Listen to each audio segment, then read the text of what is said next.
नमस्कार, स्वागत है आपका जी बिजनेस पर। मैं हूं दीपक डोभाल और वक्त हो चला है आपकी खबर आपका फायदा का। अमेरिका में राष्ट्रपति चुनाव की अंतिम बहस में डोनाल्ड ट्रंप ने कोरोना वैक्सीन पर एक बहुत बड़ा दावा कर दिया। ट्रंप के मुताबिक बस कुछ हफ्तों में ही वैक्सीन आने वाली है। दवा कंपनी फाइजर ने भी नवंबर तक वैक्सीन की मंजूरी के लिए यूएस एफडीए के पास आवेदन करने की घोषणा की है। फाइजर को भी उम्मीद है कि हम बिल्कुल बहुत जल्दी अपनी वैक्सीन को लॉन्च कर देंगे और इमरजेंसी सेवाओं के लिए तो बहुत जल्दी हम लॉन्च करने वाले हैं। इधर भारत में भी वैक्सीन की दिशा में तेजी से काम आगे बढ़ रहा है। भारत बायोटेक और सीरम इंस्टीट्यूट दवा बनाने के बेहद करीब पहुंच चुके हैं। थर्ड फेज के ट्रायल्स को मंजूरी भी मिल चुकी है।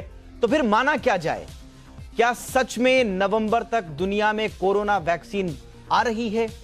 डोनाल्ड ट्रंप ने जो दावा किया है डिबेट के दौरान, यह दावा क्या चुनावी है या वाकई में उसमें कोई दम भी है?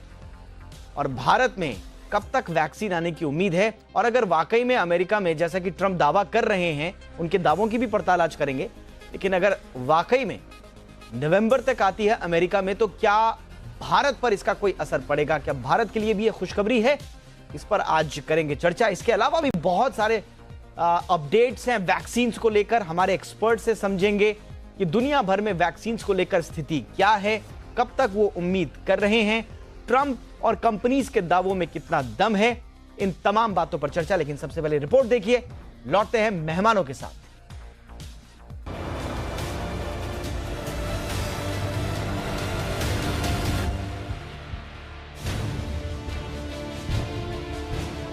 अमेरिका चुनाव में वैक्सीन, बिहार चुनाव में वैक्सीन, क्या नवंबर में आ रही है वैक्सीन?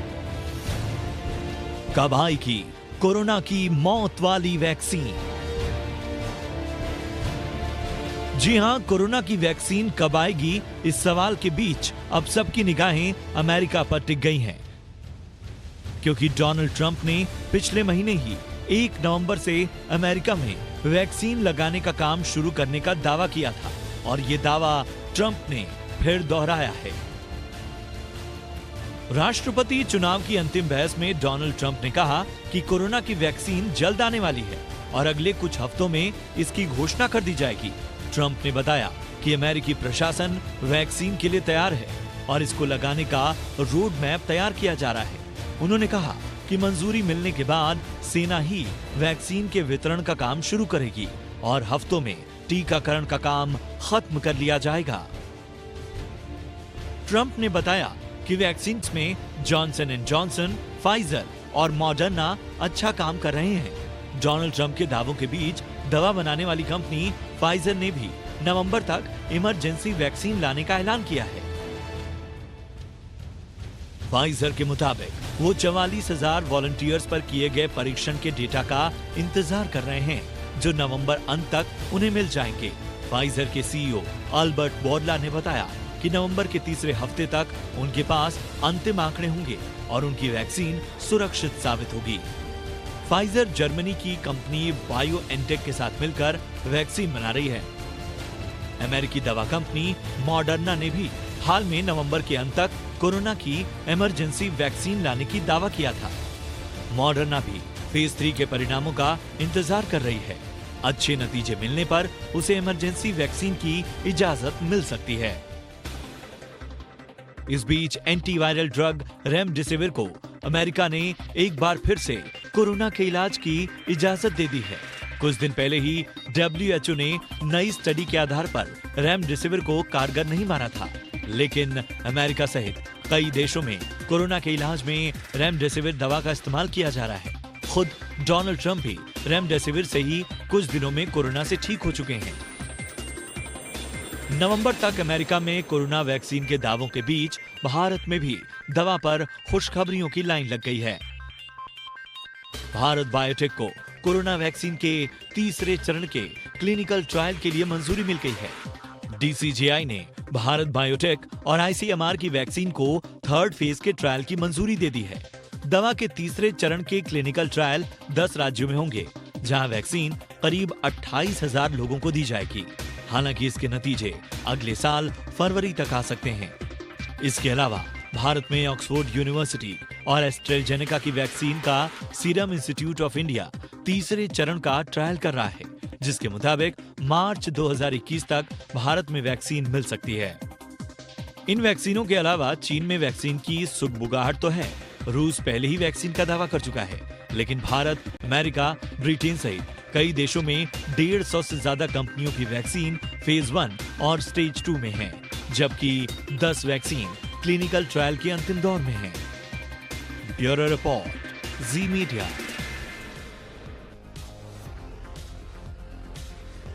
अब वैक्सीन पर एक बार फिर से सुगबुगाहट तेज हो गई है, बहस इस पर हो रही है। भारत में नहीं, आपको याद होगा कि भारत में तो बीजेपी ने कोरोना की दवा घर घर पहुंचाने का वादा किया है। बिहार चुनाव में एक ट्रिगर तो ये है वैक्सीन को लेकर। दूसरा ट्रिगर भारत को में ये है कि भारत बायोटेक की जो वैक्सीन है उसको फेज 3 की मंजूरी मिल चुकी है। हजारों लोगों पर इसके ट्रायल होने हैं। और तीसरा जो ग्लोबल ट्रिगर आया है, वो ग्लोबल ट्रिगर आया है राष्ट्रपति ट्रंप के डिबेट के दौरान किए गए उस दावे के बाद, जिसमें वो कह रहे हैं कि साहब बस कुछ हफ्ते और वैक्सीन आने वाली है। कंपनीज का नाम भी वो ले रहे हैं और कह रहे हैं कि बस हमने वो दवा बना दी है, अब कोई दिक्कत नहीं है। वो तो बाकायदा कह रहे हैं कि आर्मी के जरिए हम डिस्ट्रीब्यूट करेंगे साहब, और आप चिंता मत कीजिए, हम सबको ये दवाई देंगे। तो ये 3-4 ट्रिगर्स हैं जिसके बाद आज वैक्सीन पर बात करनी लाजमी हो जाती है। मेरे साथ इस वक्त खास मेहमान इस वक्त जुड़ चुके हैं। डॉक्टर रवि गोडसे साहब हैं मेरे साथ, प्रेसिडेंट हैं पेंसिल्वेनिया मेडिकल कंसल्टेशन अमेरिका से हमारे साथ इस वक्त जुड़ चुके हैं और वक्त वक्त पर वो अपने एक्सपर्ट राय हमारे साथ शेयर करते रहते हैं। रवि जी, बहुत बहुत स्वागत है सर आपका। सबसे पहले तो सर सबके मन में तो यही है डॉक्टर गोडसे कि ये जो ट्रंप साहब ने बोल दिया डिबेट के दौरान, ये आप तो वहीं बैठे हुए हैं, ये बताइए वहां पर चर्चा क्या चल रही है या आपके ओपिनियन क्या है? कुछ ठोस आधार है जिसके बेसिस पे ट्रंप ये कह रहे हैं, या फिर इसे चुनावी जुमले की तरह देखा जा रहा है? नहीं, यकीनन आ रही है।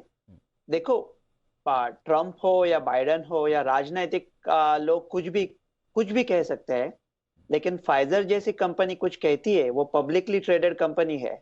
अगर उन्होंने गलत इंफॉर्मेशन दे दी तो वो जेल जा सकते हैं, तो वो उनके लोग अभी ये सोच रहे हैं कि क्या प्राइस पे बेचनी है। उनका सब हो गया है, उनका डेटा भी उनके हाथ में आ गया है। शायद ये इस हफ्ते में भी आ सकता था। 43,000 पेशेंट्स को वो फेज 3 में सितंबर से ट्राई कर रहे हैं फाइजर। वो अभी बच्चों को भी दे रहे हैं, इतनी वैक्सीन उनको सेफ लग रही है उनकी को। अभी 12 साल के बच्चे तक ऑलरेडी यूएस में देना चालू किया है। मेरे ख्याल से सेफ्टी डेटा उनके हाथ में ऑलरेडी है और ये हफ्ते में भी आ सकता था। देखो, उन्होंने 15,000 पेशेंट को वैक्सीन दी है, 15,000 प्लेसिबो है। अभी ये देखना है कि जो लोगों को वैक्सीन मिली थी उनमें अगर कोविड कम हो जाएगा तो उसका वो इफेक्टिवनेस चेक कर सकते हैं। मेरे ख्याल से वो उनके हाथ में ऑलरेडी है, लेकिन इलेक्शन की वजह से अभी नवंबर 3 तक कोई उनको आने नहीं देगा। मेरे ख्याल से नवंबर 3 के नेक्स्ट हफ्ते में ये फाइजर का ऐलान हो जाएगा और फाइजर की वैक्सीन भी रोल आउट हो जाएगी। उन्होंने ऑलरेडी उनके डीप फ्रीजर के प्लान्स बनाए हैं मिनेसोटा में, उसके पिक्चर्स भी आए हैं अभी। -80 डिग्री सेंटीग्रेड पे वो खुलते हैं। और देखो, जब हम भारत की बात करते हैं, वो कहते हैं ना कि ये आरजू भी बड़ी चीज है मगर हमदम विसाले यार, फकत आरजू की बात नहीं। कि जो फाइजर की वैक्सीन है उसके 60 करोड़ डोसेस अमेरिका ऑलरेडी खरीद चुका है। हम लोग का पॉपुलेशन सिर्फ 34 करोड़ है। जापान ने 12 करोड़ डोज खरीद लिए है, यूरोप ने 20 करोड़ डोज खरीद लिए है। अभी इंडिया में ये वैक्सीन आएगी, लेकिन ऐसा न्यूज में कोई आ नहीं रहा है कि कौन से डोसेस इंडिया ने खरीदे हैं या फाइजर की आएगी। फाइजर की जो mRNA वैक्सीन है, मॉडर्ना की भी mRNA वैक्सीन है। चर्चा डॉक्टर्स लोगों में यही है कि डेफिनेटली वैक्सीन आएगी, नवंबर तक ही आएगी ऐसा लगता है। मेरा पूरे दावे के साथ कह सकता हूँ कि वो जरूर आएगी और जरूर चलेगी। नहीं, वो तो गेट्स फाउंडेशन के जो हेड है मार्क सुजमैन, वो भी कह रहे थे कि भाई वैक्सीन का, क्योंकि प्रोडक्शन के लिहाज से तो आपको, मुझे लगता है कि इंडिया पे थोड़ी बहुत डिपेंडेंसी होगी, क्योंकि इतना बड़ा प्रोडक्शन आपको करना है और पूरी दुनिया में अगर भेजना है तो फिर आपको इंडिया में प्रोडक्शन के लिए तो आना होगा। तो क्या आपको लगता है कि अमेरिका में बनने वाली वैक्सीन अगर मास प्रोडक्शन लेवल पे अगर आती है तो भारत के पास उसका प्रोडक्शन आएगा या नहीं आएगा? डेफिनेटली आएगा। देखो, क्योंकि ये जो नोवेल वायरस है ना, ये जो वैक्सीन है वो भी नॉवेल वैक्सीन है, ये मैसेंजर आरएनए वैक्सीन है। इसकी दुनिया में कोई मिसाल नहीं है अब तक, ये सबसे पहली वैक्सीन होगी दुनिया में। तो messenger RNA is very easy to understand, it's like a software. अगर आपकी बॉडी, खुद की बदन अगर लैपटॉप है या डेस्कटॉप है, तो जो mRNA है वो सॉफ्टवेयर जैसा आपके बॉडी में डाल देते हैं और आपके बॉडी के सेल्स खुद वो प्रोटीन बनाते हैं। So it is very easy to mass produce. जो इंडिया का जितना पॉपुलेशन है उतने डोसेस फाइजर कह सकता है कि वो कुछ ही महीनों में बना सकता है। 1.3 बिलियन डोसेस फाइजर बना रहा है, उसका प्रोडक्शन करना भी इजी होगा। और देखो, हम लोग कहते हैं ना कि पहले तो साइंटिस्ट कह रहे थे कि वैक्सीन आएगी ही नहीं। देखो, ये जो वार्प स्पीड है, ऐसा न भूतो न भविष्यति, ऐसी मिसाल दुनिया में कोई नहीं है, इतनी बड़ी चीज करके दिखाई है। क्विकली बोलता हूँ, जो बीसीजी वैक्सीन है ना, उसका एक चेंज करने वाले थे, उसको आरबीसीजी बोलते हैं, थोड़ा सा चेंज करने वाला है बीसीजी में। उसके ऊपर 20 साल से काम चल रहा है और अभी तक उसको ऑथराइजेशन नहीं मिला। पहले तो साइंटिस्ट, वैज्ञानिक लोग कह रहे थे वैक्सीन आएगी ही नहीं, अभी कह रहे थे कि पता नहीं कौन सी चलेगी, फाइजर चलेगी, ऑक्सफोर्ड चलेगी या मॉडर्ना चलेगी। 8 महीने में वैक्सीन आना, ऐसा कोई सोच भी नहीं सकता था। तो वो लोग गली में बच्चे क्रिकेट खेल रहे रबर बॉल से और अचानक क्रिस गेल आ गया, तो उनको पता नहीं चलेगा वो क्या कर रहा है। ये ब्लाइंडिंग स्पीड है, ये वार्प स्पीड है ना। ओके, जो सबसे पहले वर्ल्ड हेल्थ ऑर्गेनाइजेशन ने क्या कहा था? बट सर स्पीड में एक चीज देखी जाती है गोडसे साहब, और वो होती है एक्यूरेसी। अगर एक्यूरेसी नहीं है और स्पीड बहुत तेज है तो फिर उसका मतलब नहीं है। लेकिन आप दावे के साथ कह रहे हैं कि फाइजर ने दवा एक तरह से बना ली है, और हमारी रिपोर्ट तो ये कहती है कि डेटा अभी फाइजर के हाथ में आया नहीं है फाइनल, क्योंकि हम तो मीडिया के जरिए वही पढ़ रहे हैं। आप कह रहे हैं कि डेटा भी आ चुका है। डेटा भी आ चुका है। देखो, 3 तरह से वो डेटा माप सकते हैं। देखो, आपने 15,000 लोगों को वैक्सीन दे दी, आपको कैसे पता चलेगा वो इफेक्टिव है? उसके 3 तरीके होते हैं। एक तरीका, उनमें से कितने लोगों को कोविड हो गया and compare it to the placebo group. दूसरा तरीका, जिसे इम्यून सिग्नेचर कहते हैं, कि स्पेशल पेशेंट का एक इम्यून बॉडी का टी सेल और बी सेल का सिग्नेचर होता है, वो सिग्नेचर की पड़ताल कर सकते हैं, लेकिन वो सिग्नेचर क्या है अभी हमारे हाथ में नहीं है। और तीसरा बहुत ही डिफरेंट तरीका है, वो लंदन का इंपीरियल कॉलेज जनवरी से स्टार्ट करने वाला है। वो 2000 वॉलंटियर्स को पैसा देके उनको डिफरेंट वैक्सीन के डोज देगा और उसके बाद उनको कोविड को एक्सपोज करेगा, कोविड वायरस को, उनको पैसा देके। It's like a high risk job. उसको एथिक्स कमेटी का अप्रूवल अभी मिला नहीं है, लेकिन आप इस बात पे थोड़ा गौर कीजिए, ये वैक्सीन फाइजर ने ऑलरेडी बच्चों को देना चालू कर दिया है। ओके, तो चलिए, ऐसा कोई भी आई अंडरस्टैंड सर। तो डॉक्टर रवि गोडसे कह रहे हैं, जिस सवाल से आज हमने शो की शुरुआत की थी, कि डोनाल्ड ट्रंप ने जो डिबेट के दौरान कहा है कि बस कुछ हफ्तों में वैक्सीन आने वाली है, डॉक्टर रवि के दावों के मुताबिक, डॉक्टर रवि की पड़ताल के मुताबिक, डोनाल्ड ट्रंप के दावों में दम है। और डॉक्टर रवि तो यह भी कह रहे हैं कि फाइजर ने वैक्सीन बना ली है, उनके पास डेटा भी आ चुका है, अब बच्चों पर ट्रायल चल रहा है और बाकी लोगों पर इसके ट्रायल्स हो चुके हैं। तो एक तरह से अब बहुत जल्दी फाइजर अपनी दवा का ऐलान बाकायदा ऑफिशियली कर सकती है। मैं अब चलूंगा डॉक्टर एनके गांगुली साहब के साथ, हमारे साथ जुड़ चुके हैं, पूर्व डीजी हैं आईसीएमआर के। प्रोफेसर गांगुली, बहुत बहुत स्वागत है सर आपका।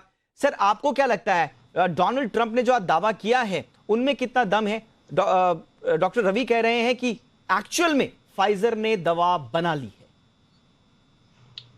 एक्चुअली जो डोनाल्ड ट्रंप ने आज बोला है, उसका अमेरिकन मीडिया में आज उसका खंडन किया गया है कि अभी वैक्सीन नहीं है लोगों में पहुंचाने लायक।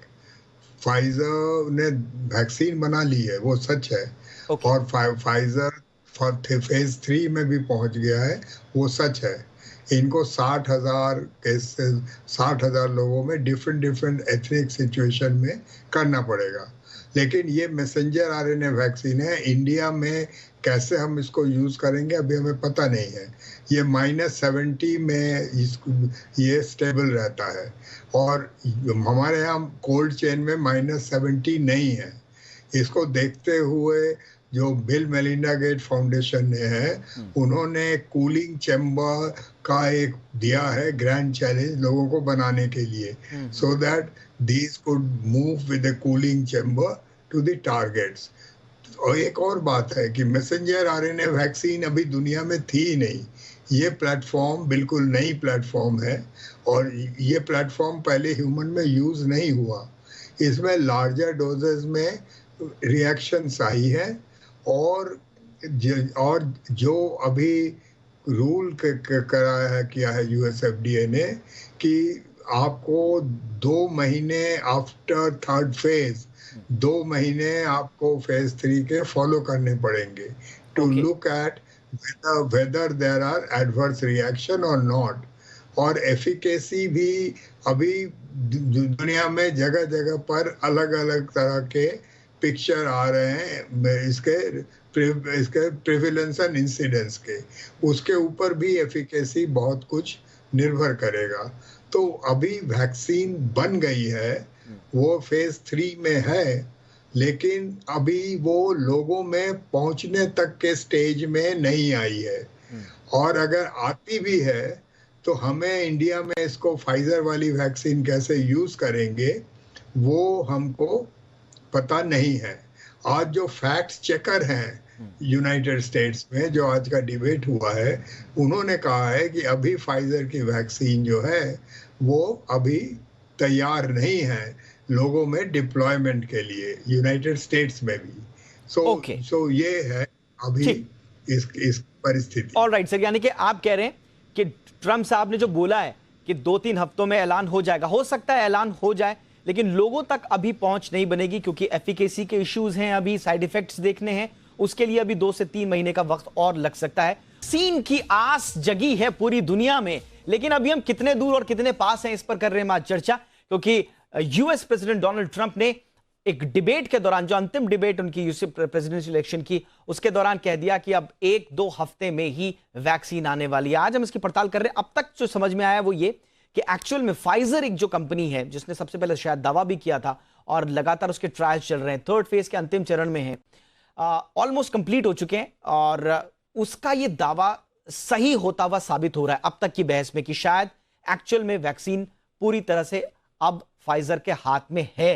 लेकिन उसका ऐलान कब होगा, उससे जुड़े हुए कॉम्प्लिकेशंस क्या अभी कोई बाकी बचे हुए हैं, इस पर हम आज बहस कर रहे हैं। डॉक्टर रवि गोडसे शायद प्रोफेसर गांगुली की बात से सहमत नहीं थे कि अभी 1-2 महीना और लगेगा। गोडसे साहब सही कह रहा हूं मैं? हाँ बिल्कुल। देखो, ये जब इस पे काम चालू हुआ तो सब विशेषज्ञ कह रहे थे कि वैक्सीन आएगी नहीं, बाद में कहने लगे आएगी तो चलेगी नहीं, फिर कहने लगे सेफ नहीं होगी, फिर लोगों को पहुंचेंगी नहीं। ये देखो, वर्ल्ड हेल्थ ऑर्गेनाइजेशन ने कहा था एक सॉलिडारिटी जैसा जो रेमडेसिविर का ट्रायल किया, वैसा वैक्सीन का भी ट्रायल करेंगे पूरे दुनिया में। अगर वैसा करते थे तो 2 साल लगते थे।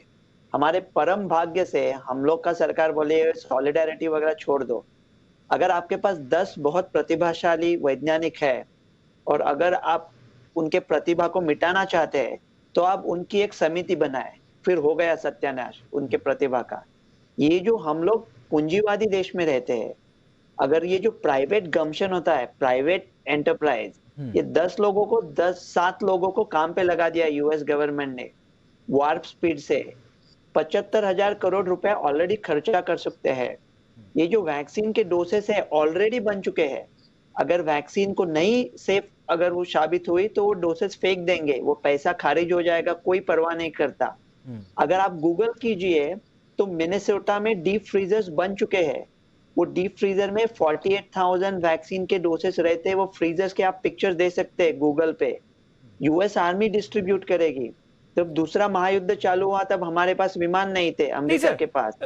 Doctor Ravi, I am sorry but तैयारी तो हमारे यहाँ भी है। हमने भी 50,000 करोड़ रुपए का एक फंड जो है वो एक तरफ से एलोकेट तो नहीं किया, लेकिन अलग रख दिया है मार्च तक के लिए, ताकि जैसे ही वैक्सीन बने तो उसके डिस्ट्रीब्यूशन में भारत ने बहुत अच्छा काम किया है। मैं कह रहा हूं कि ये जो नहीं, सवाल ये हो रहा है सर कि तैयारियां होंगी, डीप फ्रीजर बना लिए होंगे, आपने डिस्ट्रीब्यूशन की तैयारी कर ली होगी। सवाल ये है कि हाथ में किस दिन आएगी आम आदमी के?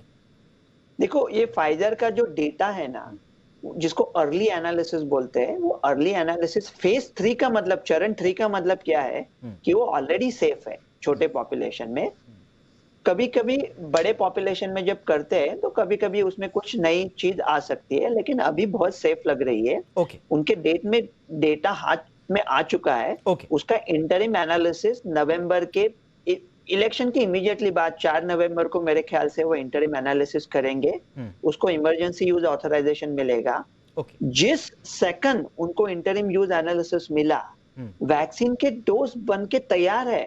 ओके ऑलमोस्ट 60 करोड़ डोज बन के तैयार है। इसके 2 डोसेस लगते हैं, फ्रीजर्स भी तैयार है, यूएस मिलिट्री तैयार है। जो दिन ऑथराइजेशन मिल जाएगा वो दिन पूरे यूएस में रोल आउट हो जाएगी। इंडिया में कैसा भेजता है देखेंगे, लेकिन ये डेफिनेटली हो जाएगा मेरे ख्याल से। ओके ओके अब मैं जरा प्रोफेसर गांगुली के पास आना चाहूंगा। सर ठीक है सर, आप कह रहे हैं कि फाइजर ने दवा बना भी ली, लेकिन भारत में उसका उपयोग कैसे होगा, क्या होगा, इस पर अभी बहुत बड़ा संशय है उसकी प्रकृति को देखते हुए और जिस तरीके से वो बनाई गई है। mRNA वाला आपने बताया ये वैक्सीन है, लेकिन जो भारत में बन रही है सर भारत बायोटेक की, उसको 3rd फेज के ट्रायल्स की मंजूरी मिल गई है। क्या एक्सपेक्ट करें? गवर्नमेंट कह रही है कि मार्च तक आ जाएगी। सही लाइन पे जा रही है गवर्नमेंट? क्या हम एक्सपेक्ट करें हमारी इंडिजिनस वैक्सीन आ जाएगी मार्च तक?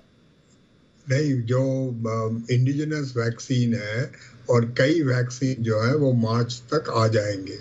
अभी गावी ने ये बोला हुआ है कि वो 2 बिलियन डोजेस का 177 कंट्रीज से फंड बना रहे हैं, जिससे कि by the last quarter of the 21 they will be able to deploy the vaccine. However, Pfizer की ये बात सही है जो गोडसे साहब बोल रहे हैं कि लोगों ने वैक्सीन मैन्युफैक्चरिंग स्टार्ट कर दी है, not waiting for phase 3 results. लेकिन जो फेज 3 का रिजल्ट है वो bye US FDA definition now जो उन्होंने अपना मॉडिफाई किया था, 2 महीने का फॉलो अप चाहिए। 60,000 लोगों में फाइजर का वैक्सीन का ट्रायल है। बट जो मेन चीज है कि चाहे वो गॉड स्पीड हो या वॉट स्पीड हो, वट एवर स्पीड जो हो, it's deployment is a humongous task. एक तो ये -70 डिग्री की वैक्सीन है। दुनिया में अभी तक -70 डिग्री की वैक्सीन कभी यूज हुई ही नहीं है। इसके लिए स्पेशल ट्रेनिंग की जरूरत है जो वैक्सीनेटर्स हैं। इनमें डिप्लॉयमेंट जो है, चाहे वो यूएस मिलिट्री करे चाहे जो करे, इसमें फेडरल स्ट्रक्चर में जो वैक्सीन की जो डिस्ट्रीब्यूशन है जो यूएस में भी, it will be a very major task. तो मेरे ख्याल से ये यूएस में भी 2021 के फर्स्ट क्वार्टर में किसी वक्त आएगा। लेकिन ये दुनिया में के लिए, हमारे इंडिया के लिए एट दिस गिवन मोमेंट ये टोटली बेकार है, क्योंकि हमारे पास कोई जरिया ही नहीं है कि हम इसको डिप्लॉय करें। हमारे यहाँ -70 के वैक्सीन जो है वो हमारे यहाँ एंड पॉइंट तक पहुंच ही नहीं सकती। हमारे यहाँ जो ट्रेनिंग है लोगों को इस वैक्सीन को देने के लिए, this is not like a oral polio drop जो हमने दे दिए और एक लार्ज अमाउंट ऑफ लोगों ने उसमें वॉलंटियर्स ने उसको मेरे पास कर सिर्फ 10 सेकंड है सर, मेरे पास सर वक्त बहुत कम है। गोडसे साहब मेरे पास 10 से 20 सेकंड है सर, मेरे को वाइंड अप करना है। प्लीज आप रिस्पॉन्ड करना चाह रहे हैं। ये -70 नहीं है, -80 है। इंडिया में क्यों आ सकते हैं? क्योंकि न्यूयॉर्क और कैलिफोर्निया नहीं लेने वाला है dose because of political reasons. तो जो काफी सारे डोसेस बचेंगे यूएस के, वो शायद इंडिया में ला सकते हैं। पॉलिटिकल रीजन से आप कह रहे, पॉलिटिकल रीजन से आप कोरोना की वैक्सीन ही नहीं लेंगे? या न्यूयॉर्क और कैलिफोर्निया में लोग कह रहे हैं, स्टेट गवर्नमेंट कह रहा है कि फेडरल गवर्नमेंट का FDA CDC का नहीं मानेंगे, वो उनका खुद का जांच करेंगे, तो उसमें 2 महीने जाएंगे। न्यूयॉर्क और कैलिफोर्निया में अप्रूव नहीं होगा। वो जो 20-30 मिलियन डोसेस बचेंगे वो शायद इंडिया भेज सकते हैं, क्योंकि इंडिया ने अमेरिका को हाइड्रोक्सीक्लोरोक्विन दिया था। ऑलराइट, ठीक है सर। तो इस पूरी बहस के बीच में देखिए, एक तो कम से कम एक पॉजिटिव खबर यह है कि दुनिया में कहीं ना कहीं जो 3rd फेज के क्योंकि दोनों गेस्ट हमारे इस बात पर तो सहमत हैं कि 3rd फेज के जो ट्रायल्स हैं वो बिल्कुल आखिरी चरण में हैं और ऑलमोस्ट सक्सेसफुल हैं। तो एक तो वैक्सीन हमारे सामने है, अब उसका डिप्लॉयमेंट, आम लोगों तक उसकी पहुंच क्या होगी, ये अलग विषय है। और डॉक्टर गांगुली कह रहे हैं कि भारत से इसका कोई बहुत ज्यादा खुशखबरी नहीं है, लेकिन गोडसे साहब कह रहे हैं कि भारत में भी ये आ सकती है। बहरहाल ये देखने वाली बात होगी, लेकिन भारतीय जो वैक्सीन है, ये बात सही है कि उसको आने में अभी 2021 का फर्स्ट क्वार्टर लगेगा, यानी कि मार्च अप्रैल तक आएगी। इस बीच नवंबर में क्या होता है अमेरिका में, ये सब हम लोगों के सामने ही होगा, और वैक्सीन भी अगर आती है तो वो भी डेवलपमेंट हम सबके सामने होगा। फिलहाल आप दोनों का हमारे साथ जुड़ने के लिए बहुत बहुत शुक्रिया। Professor NK Ganguly, thank you so much, आपने वक्त निकाला। डॉक्टर रवि गोडसे, आपने भी वक्त निकाला, आपका भी बहुत बहुत शुक्रिया। इसी के साथ इस शो में इतना ही, नमस्कार।